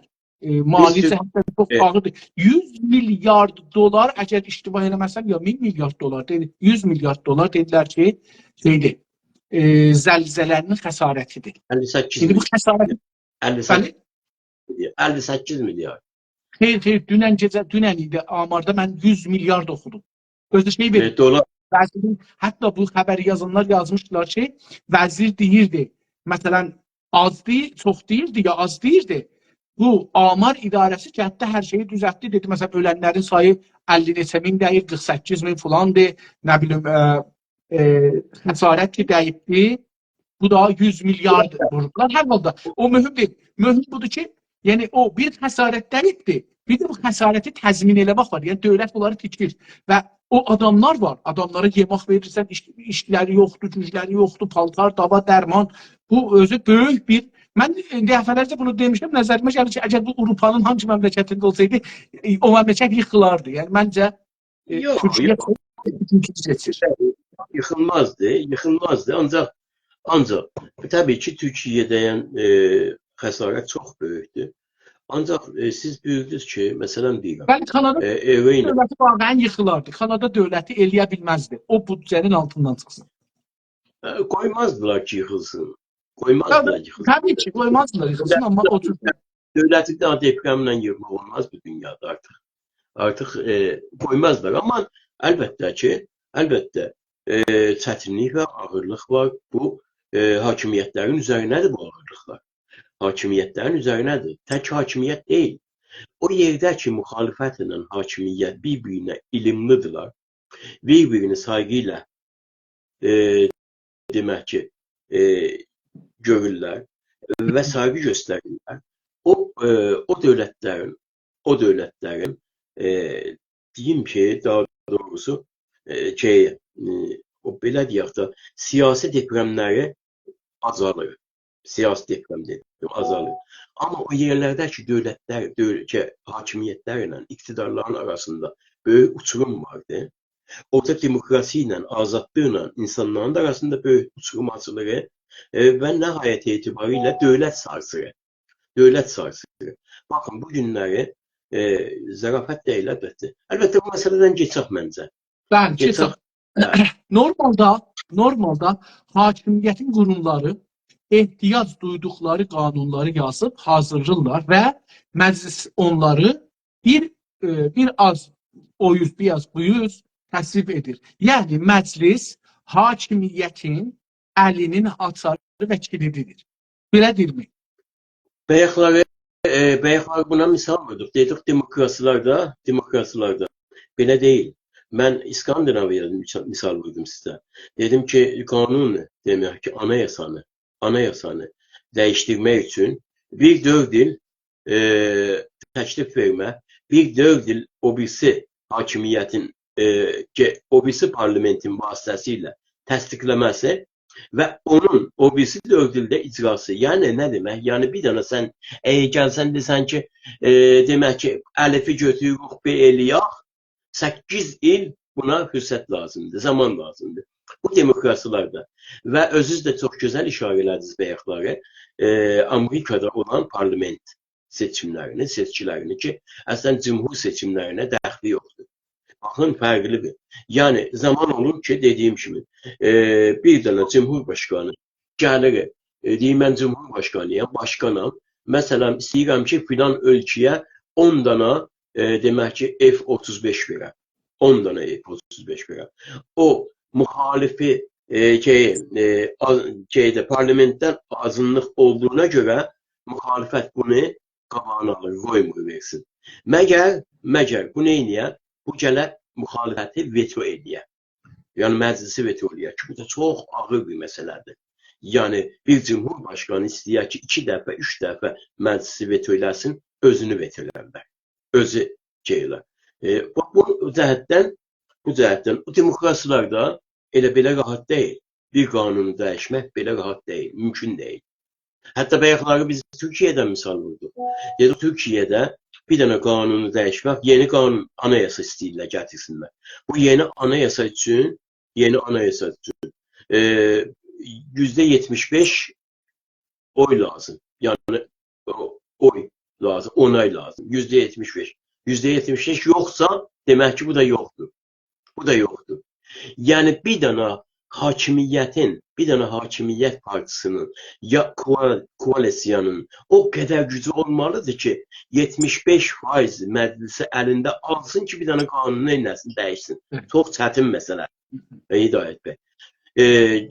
İnsaf bəy. Çox çətin məsələdir. Amma bəyəkləri yenə misal verdik. Dedik ki vardı, ölkələrdə vardılar ki KDT ilə gəlir iş başına, ondan sonra çevrişlə gəlir iş başına.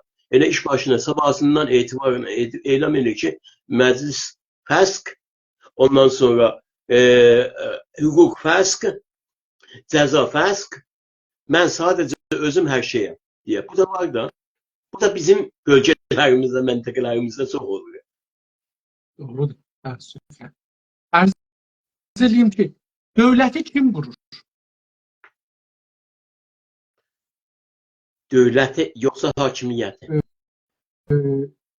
Dövləti. Dövləti millət. Millət canı ilə, qanı ilə. Dövlət millət canı ilə, qanı ilə, varı ilə, yoxu ilə, vücudu ilə dövləti qurur. Hakimiyyəti kim qurur? Hakimiyyəti.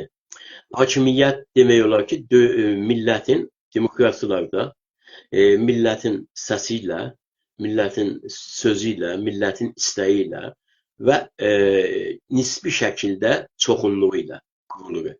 Nisbi şəkildə çoxunluğu ilə qurulur. Qanunlara əsasən də bunun nisbəti bəlli olur. Nədir, nə deyil. Yəni %51, yəni sadə səs çoxunluğu ilə yoxsa daha çox üstün səs çoxunluğu ilə.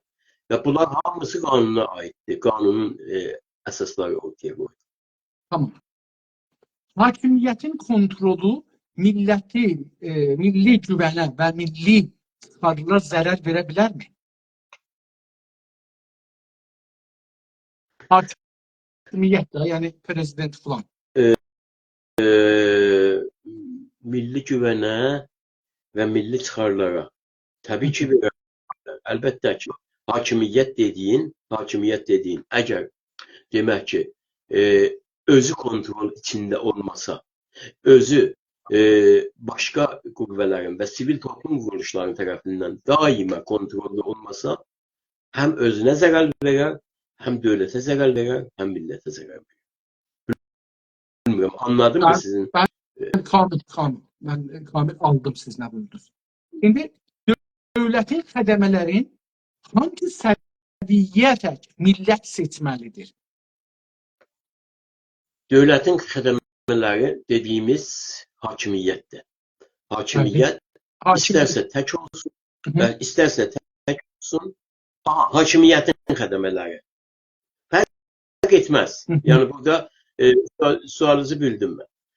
Demək ki, hakimiyyətin xədəmələri, əgər hakimiyyətin partiya şəklində iş başına gələcəksə, partiya şəklində iş başına gələcəksə, demək ki, təbii ki, onun partiya mənsubları dövləti idarə edəcək orqanlara, onun mərkəzlərə, daha doğrusu kontrol olunmuş sistemlər əsasında əl tapır və yol tapır və onlarda iştirak edir. Əgər yox, parlament sistemi vasitəsilə olmasa, zorakılıqla iş başına gələrsə, zaten istər-istəməz orada artıq dövlət yoxdur. Orada hakimiyyət özü dövləti təsxir edibdir, işğal edibdir. Daha hakimiyyət, daha dövlət yoxdur ki, sən orada dövlətdən danışasan. Hakimiyyət özü milləti və hakimiyyəti bir yerdə udubdur. Acaba millət hakimiyyətin müdürləri ya dövlətin müdürləri seçməlidirmi? Yoxsa onları parlament seçməlidir, yoxsa parlamanın üzvlərindən dövlət xədəmələri ya müdürləri seçilməlidir? Demokrasiyalarda parlamentin demək ki, hakimiyyət dairələrində çox böyük rolu olur. Həm müstəqim, həm qeyri-müstəqim olur. Müstəqim və qeyri-müstəqim nədən olur? Baxın, bir dövlət, bir hakimiyyət daha doğrusu.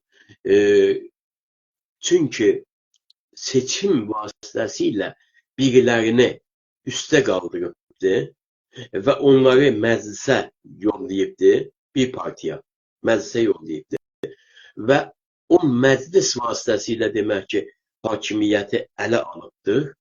Hakimiyyəti ələ alanda zaten baxır məclisdə olan, məsələn, 10 nümayəndəsindən 5-nə seçirdiyi ki, bunlar birisi filan nazir, birisi filan başkan, birisi filan demək ki, başbakan, birisi belə gedir. Ona görə də o müstəqim bir dəxalətdir. Yəni, dəxalət deməyək də, müstəqim bir seçimdir. Amma qeyri-müstəqim bir seçim də vardır. İşte, o qeyri-müstəqim seçim bundan ibarətdir ki, demək ki, məclisin çoxluğunu ki, hakimiyyət əldə edibdir və o vasitə ilə gəlibdir, dövləti ələ alıbdır.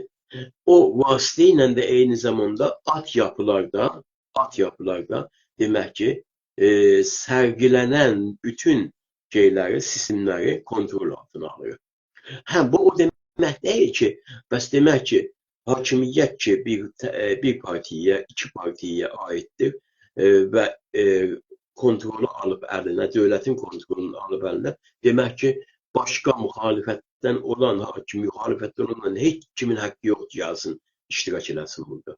Bu özü bir partiya diktatorluğudur. Və demokrasiyalar bundan mütləqa həzər etməlidirlər.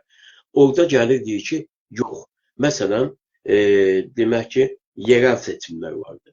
Bu yerel seçimlərdə o da hakimiyyət seçimidir, o da dövlət seçimidir, yerel seçimlər. Gəlir məsələn deyir ki, Əslən hakimiyyət partisine ait olan şəxslər deyil bunlar seçiliblər. Nə gözəl, nə yaxşı. Onlara dəyməmək lazımdır. Onları qanun qorumalıdır. Qanun qorumalıdır. Amma bəzi hakimiyyətlər də vardılar ki, çox daha görüşlüdürlər. Və gəlirlər deyirlər, yox, olmaz, məndən olmalıdır. Məndən ol. Ya o adamı demək olar ki, neynirlər? Bir növi təsadüfdə öldürürlər, ya bir növi başına bir oyun gətirirlər, ya film çəkirlər biləsindən, ya demək olar ki, şantaj edirlər biləsin, ya xəstələndirirlər biləsin, neynirlər, nəhayət budur ki, o geçsin, bununki ki, hakimiyyətləri girsin içinə. Buna deyərlər hakimiyyət diktaturası. Buna deyərlər hakimiyyət kodutası. Gizli kodat olurdular. Kimsə görmürdülər, kimsə bilmir. Təbii ki, açıq şeylərdə, camiələrdə, açıq toplumlarda mətbuat, media bunu önə çəkir, qoyur. Amma bağlı medialarda, tək parti medialarında bu çox səslənilmir, çox işıqlanmır və beləliklə haqq demək olar ki, gizlincə nə olur, aradan gedir. Tamam. Dövləti nə zaman qurmaq olar?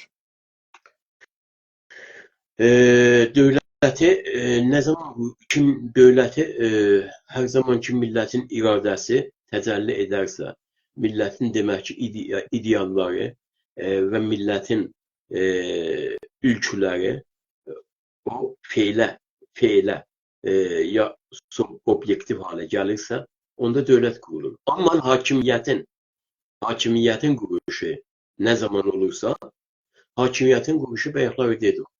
Millətin və ya bəlli kəsimlərin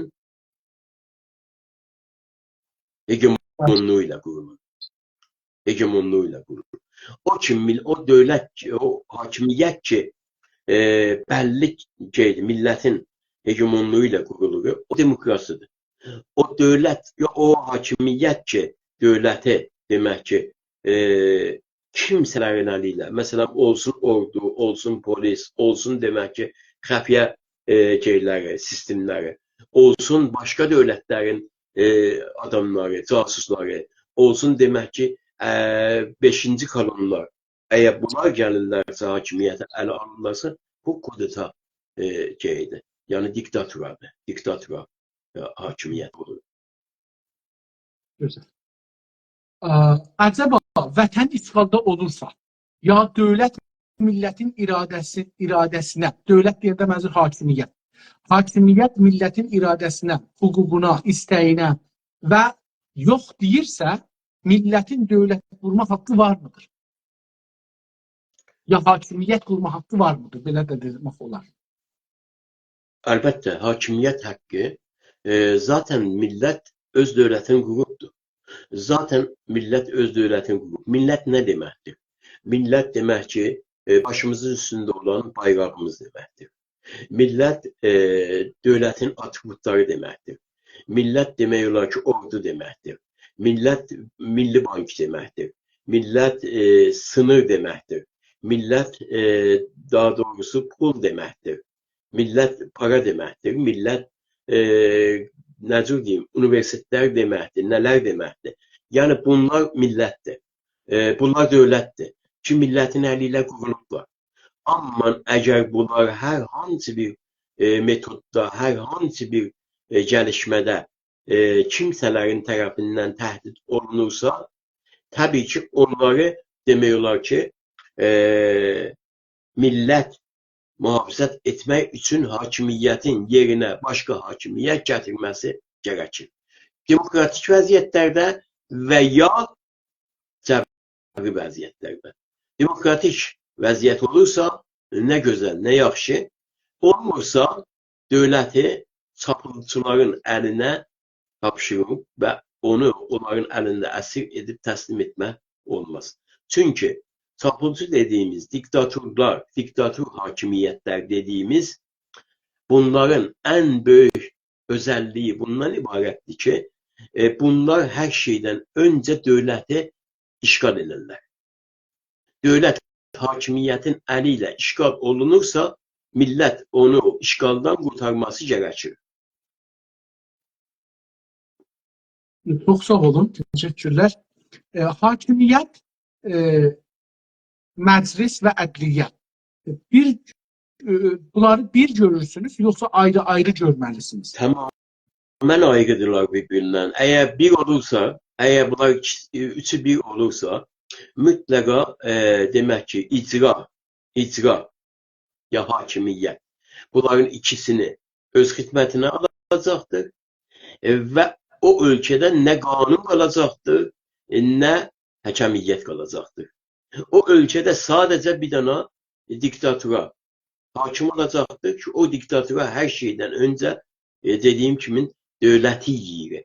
Bak dedik devlet üç tane kanattan, üç büyük şeydir, sundan ibaret olur. Birisi nedir? Birisi kanundur, kanun vericilik. Birisi icra edici. Birisi ceza verici. Eğer ortada olan bu icra edici bu iki kanadı eline alarsa da devlet kalmaz ki burada. Da devlet yoktur burada. Hakimiyyət devleti işgal ediyiptir demek. Güzel. Sizce neden sürgünde olan insanlar ve teşkilatlar, Güney Azərbaycandan söz gedir, sürgünde milli ve geçici bir devlet ya bir hakimiyyət kurmağa çalışmırlar? Acizdiler bunu kurmaktan. Çünkü zayıf. Çünkü çok zayıf. Çok zayıf. Ne sahelerde zayıf? Diyeyim, bir tane nəhəng sistemin demək ki, əcnəbi yabancı dövlətlərin vasitəsilə köhlənmiş, güclənmiş və 100 illik bir sürəcdə assimilasiya siyasətini təkinə qədər, dibinə qədər icra etmiş və millətimizi tam olaraq o öz millətçilik məsrindən uzaqlaşdırılmış bir vəziyyət yox, bir durumda yox. Və bu durumda, bu vəziyyətdə doğrudur 30 ilin içində böyük bir daha doğrusu irəli getmə vardı. Millətimiz içində çox böyük bir oyanış var. Millətimizin gəncliyi içində çox böyük bir dirəniş var. Doğrudur. Hal-hazırda Azərbaycan Milli Hərəkatına mənsub olan tanınmış insanlar 200'e yaxın zindandadırlar. 200 nəfərə yaxın zindandadırlar. Bunların hər birisi tanınır öz bölgəsində, öz məntəqəsində. Hələ siz hesablayın tanınmamışlar nə qədər. Yəni bu nə demək? Bu bir direnci, bir milli oyanışın, milli direnişin və qurtuluşun demək ki, siqnallarıdır ki, verilir. Böyük bir addım irəliləmişik. Ancaq hələ o hətta o hüduda yetişməmişik ki, biz egolarımızdan, ehtiraslarımızdan tamamilə uzaqlaşıb və millətimizin var oluşunu, millətimizin ehtiyaçlarını özümüzün iç ehtiraslarımıza üstünlük verək. Çox təəssüflə, bunu mən özümdən deyim.